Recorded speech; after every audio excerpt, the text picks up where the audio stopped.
Assalamualaikum warahmatullahi wabarakatuh. Selamat pagi rekan-rekan semua. Ya, selamat datang di aplikasi Koperasi Digital Online atau kita singkat dengan nama Kado. Selamat datang. Dalam presentasi yang singkat ini, semoga bisa menjelaskan ruhnya, inti dari apa yang akan kita kerjakan.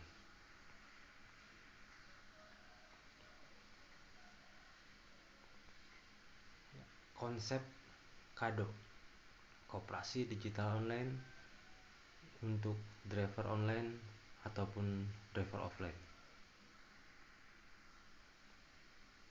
Apa itu Kado? Kado adalah badan usaha koperasi. Kado merupakan hadiah dari pemuda untuk Indonesia. Kado hadir dengan visi meningkatkan taraf hidup anggotanya dengan prinsip gotong royong dan kekeluargaan.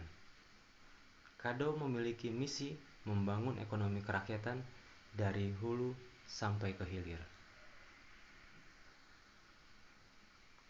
Yang menjadi latar belakang terbentuknya Kado itu adalah terbatasnya lapangan pekerjaan. Yang kedua, terbatasnya akses permodalan. Yang ketiga, terbatasnya keahlian. Yang keempat, terbatasnya usia. Jadi untuk rekan-rekan driver, banyak yang sudah di atas kepala 3 itu sulit untuk mendapatkan sebuah pekerjaan, merupakan lowongan pekerjaan.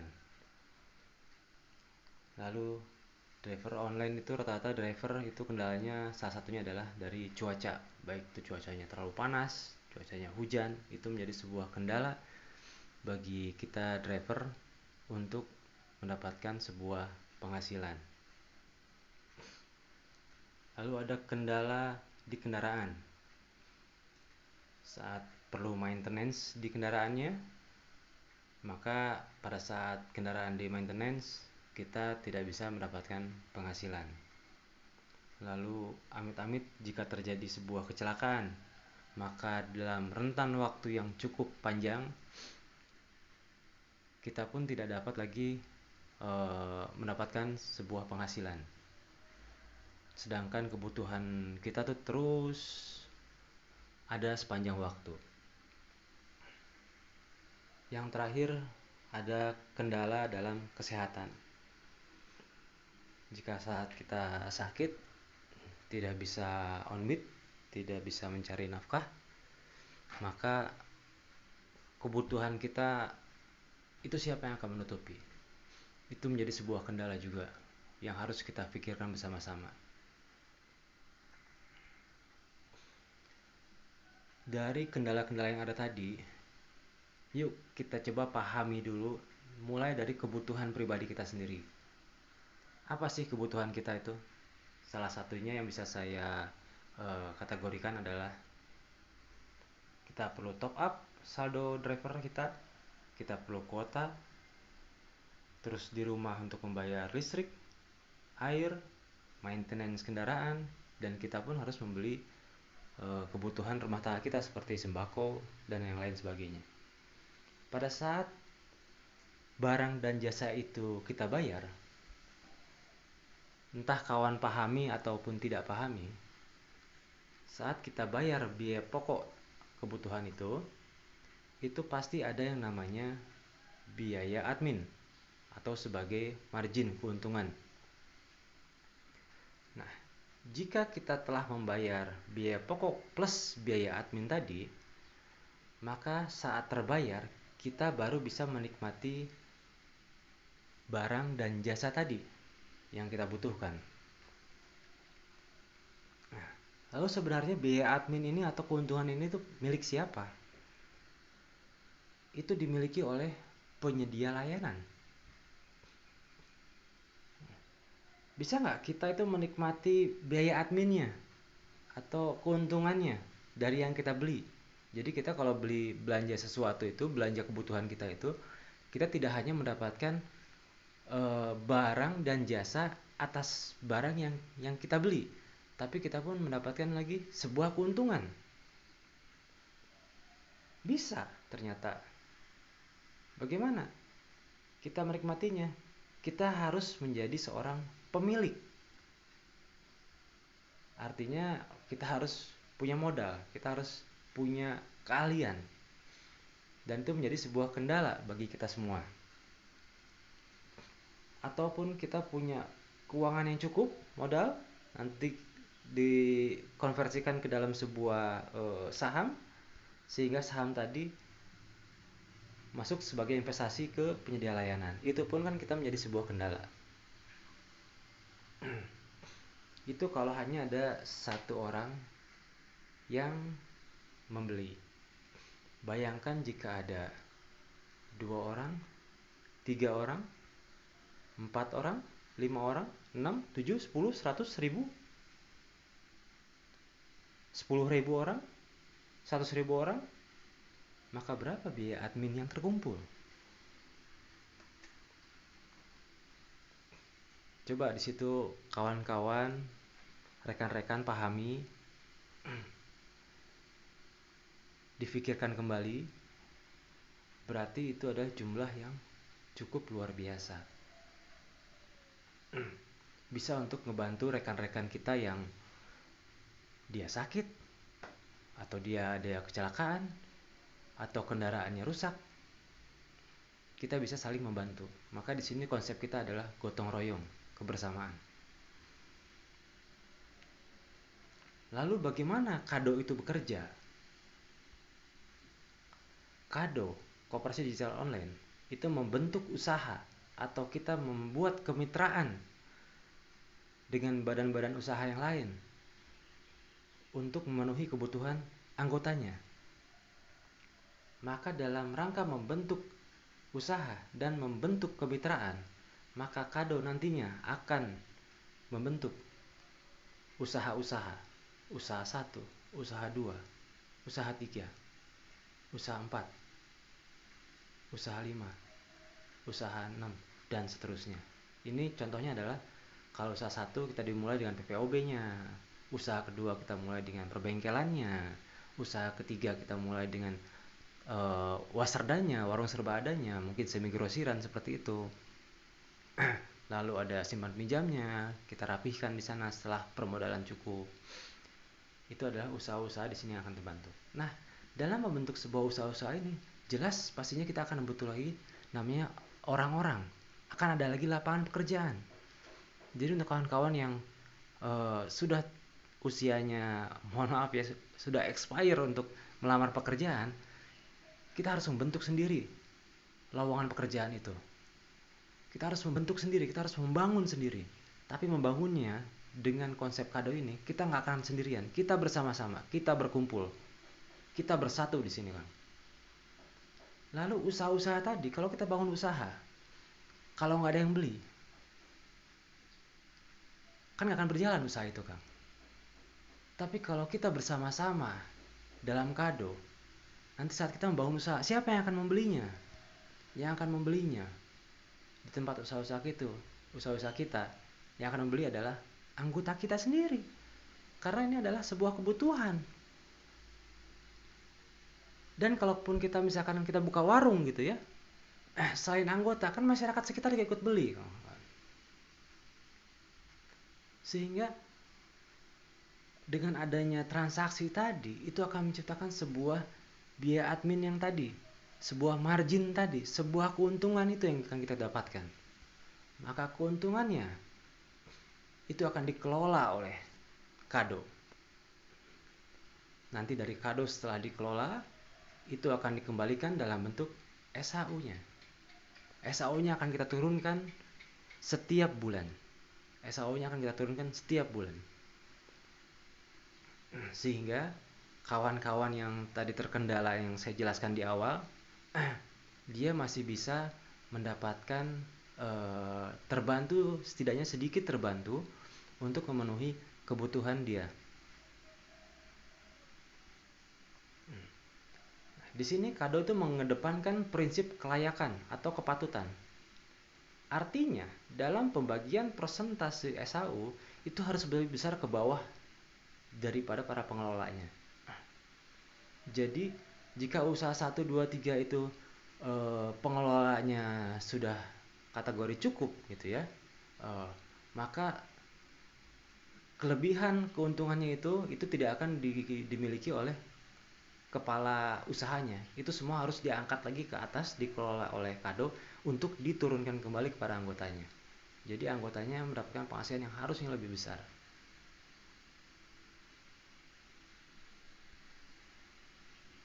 Lalu bagaimana tentang pengawasannya? Agar orang kalau nyimpen uang atau ikut nabung di kita itu dia ngerasa aman, ngerasa nyaman gitu. Bagaimana cara pengawasannya? Maka saya dengan kawan-kawan, saya ngedevelop sebuah aplikasi. Maka pengawasannya adalah pengawasan dan controlling kado itu dituangkan dalam sebuah aplikasi Android. Jadi kawan-kawan tuh bisa melihat nanti semuanya. Dalam aplikasi itu akan terpantau semuanya. Sehingga dalam aplikasi tadi itu akan memuat satu menu transaksi online atau payment point online banking. Nah, PPOB-nya itu memang banyak aplikasi luar yang PPOB yang lain ya. Yang di luar itu memang banyak. Tapi kalau kawan-kawan pakai aplikasi yang di luaran itu, apakah kawan-kawan juga mendapatkan marginnya? Coba difikirkan kembali. Kalau yang lain, wah itu lebih murah. Ya murah karena mereka hanya untuk kepentingan diri mereka sendiri. Tapi kalau di kita, meskipun harganya harga kekonsumenan gitu. Harga konsumen bukan harga untuk reseller ya, harga kekonsumenan. Kenapa harus seperti itu? Karena kita ini untuk membantu kawan-kawan kita yang lain. Inilah gotong royong yang saya maksudkan. Jadi kita akan kelola kembali keuangan ini untuk ngebantu diri kita sendiri dan kawan-kawan yang sedang kesulitan. Makanya gotong royong di situ, inilah yang saya maksudkan. Lalu dalam yang kedua, dalam aplikasi akan memuat menu jenis usahanya. Jenis usahanya seperti apa aja? Contohnya ya perbengkelan, waserda, KSP-nya, simpan pinjamnya, dan lain sebagainya. Itu adalah yang bentuk usaha-usaha yang tadi itu, yang sudah saya jelaskan. Nah, terus aplikasi juga akan memuat informasi lagi. Atas apa? Atas SHU bulanan. Itu akan real time. Jadi kalau kawan-kawan habis transaksi, misalkan kita waserdaya sudah ada ya, kawan-kawan kalau belanja kebutuhan biasanya kalau ke Borma, ke Gria gitu ya, sekali belanja kan kadang 300.000, 400.000 gitu kan untuk biaya bulanan tuh. Nah, kalau waserda kita sudah siap, saat kawan-kawan belanja di tempat kita, itu dalam waktu 24 jam kita akan tarik data dari waserda kita, dikelola oleh kado, lalu akan dimunculkan dalam aplikasi bahwa SAU itu akan meningkat lagi. Omsetnya akan meningkat terus gitu. Jadi kawan-kawan bisa saling kontrol di dalam aplikasi. Lalu ada saldo anggotanya, simpanan kawan-kawan juga wajib dan sukarelanya. Kenapa harus ada simpanan di sini? Karena kita ada pembagian SHU, sisa di hasil usaha. Nah, pembagian itu kan harus berdasarkan atas prestasi. Prestasi itu kita simpulkan dalam sebuah nilai. Dan insya Allah nilai itu juga tidak akan memberatkan kok.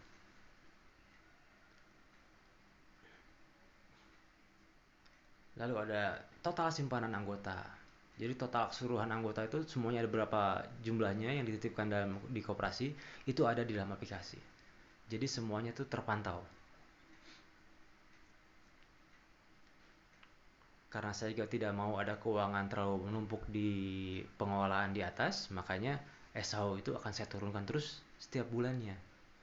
Jadi keuangan jangan sampai ada di atas, harus ada di bawah semua. Harus sudah terbagi ke bawah.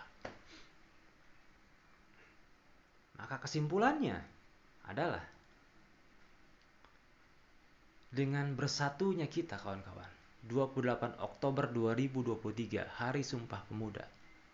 Itu bersatunya dulu melawan penjajah. Sekarang pun sama, kita bersatu kembali melawan penjajahan ekonomi, kawan-kawan. Liberalismenya, kawan-kawan. Kita di sini harus bersatu kembali. Kita harus bersama-sama. Karena kalau nggak bersatu, ini nggak akan terjadi. Lalu dengan gotong royong, di saat kita tidak bisa memenuhi kebutuhan dasar kita, kendala-kendala yang tadi di awal saya paparkan, tetapi yang lainnya itu masih bisa transaksi. Ada transaksi. Dengan adanya transaksi, maka omsetnya akan tercipta. SAU-nya akan muncul. Tidak hanya anggota yang beli, masyarakat pun beli. Masyarakat beli itu pun menciptakan sebuah SAU juga untuk kita bersama. Maka ini akan tetap menciptakan sebuah nilai yang dapat menjadi sebuah masukan, income, passive income. Untuk yang lain yang berkendala tadi, dia kecelakaan, dia sakit, atau kendaraannya rusak gitu ya, itu tetap dia masih bisa memenuhi kebutuhannya.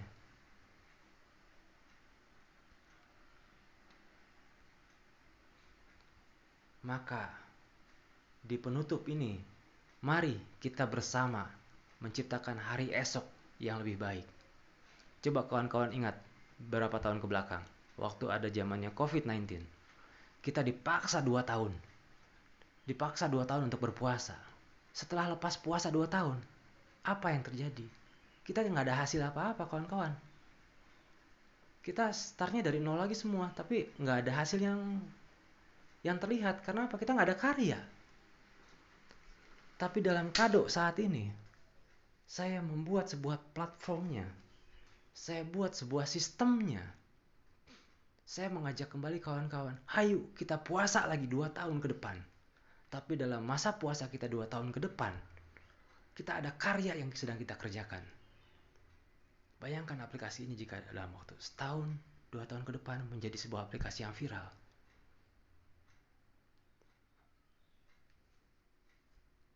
Omsetnya akan luar biasa, kawan-kawan. Maka sebagai penutup, saya ucapkan terima kasih. Saya yang membuat presentasi ini adalah Ferdiadi Akbar. Saya InDriver dari 2019 bulan November. InDriver pun aplikasi yang saya katakan luar biasa karena dengan tanpa ada iklan offline, mereka mainnya media online. Itu sekarang omsetnya luar biasa. Nah, dengan contoh seperti itu, saat aplikasi kita sudah mulai kita runningkan, kita mulut ke mulut, kita viralkan. Mudah-mudahan dengan waktu yang bisa lebih singkat daripada InDrive, aplikasi kita itu bisa viral, kawan-kawan. Karena aplikasi ini adalah aplikasi bersama untuk bantu bersama. Kita saling gotong royong, ayo ciptakan hari esok yang lebih baik. Terima kasih. Selamat pagi. Wassalamualaikum warahmatullahi wabarakatuh.